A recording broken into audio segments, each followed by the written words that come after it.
पुढची बातमी क्रिकेटच्या मैदानातून। ऑस्ट्रेलियाचं T20 वर्ल्ड कप मध्ये सेमीफायनलमध्ये पोहोचण्याचं स्वप्न भंगलंय।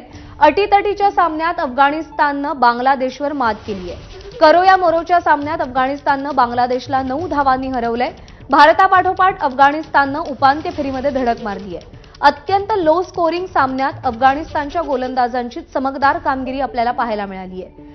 आपले प्रतिनिधी विजय साळवी सध्या आपल्यासोबत आहेत। विजय, प्रज्ञा, या बातमीची पहिली ओळ अफगाणिस्ताननं 2020 विश्वचषकात नवा इतिहास घडवलाय ही आहे।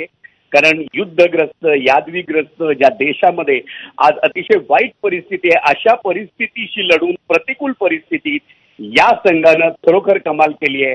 आणि त्यांचा विजय हा केवळ सुदैवी विजय, भाग्यवान विजय असं म्हणता येईल नाही, कारण या संघानं या सुपर 8 साखळीत ऑस्ट्रेलियाला हरवण्याचा पराक्रम गाजवला। ऑस्ट्रेलियाला हरवण्याचा पराक्रम गाजवला त्याच्यानंतर ते केवळ स्वस्त बसले नाहीत, आज त्यांनी बांगलादेशला हरवलं 5 बाद 114। प्रज्ञा, त्यांना 114 रन्सचं टार्गेट होतं पावसाच्या व्यत्ययामुळे। केवळ एवढं छोटं टार्गेट तरी सुद्धा ते टिचून उभे राहिले आणि त्यांच्या तुलनेत मोठा भाऊ असलेल्या बांगलादेशला केवळ 105 धावात रोखलंय। खरोखर कमाल आहे।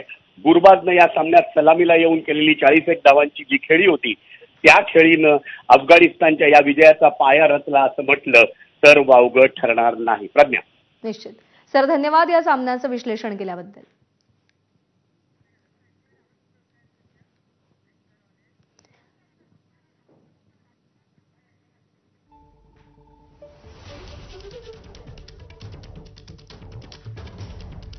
तर ऑस्ट्रेलियाचं T20च्या वर्ल्ड कपमध्ये उपांत्य फेरीत पोहोचण्याचं स्वप्न भंगलेलं आहे। कारण अफगाणिस्तान उपांत्य फेरीमध्ये पोहोचलेला आहे। बांगलादेशवर मात केलेली आहे अफगाणिस्ताननं।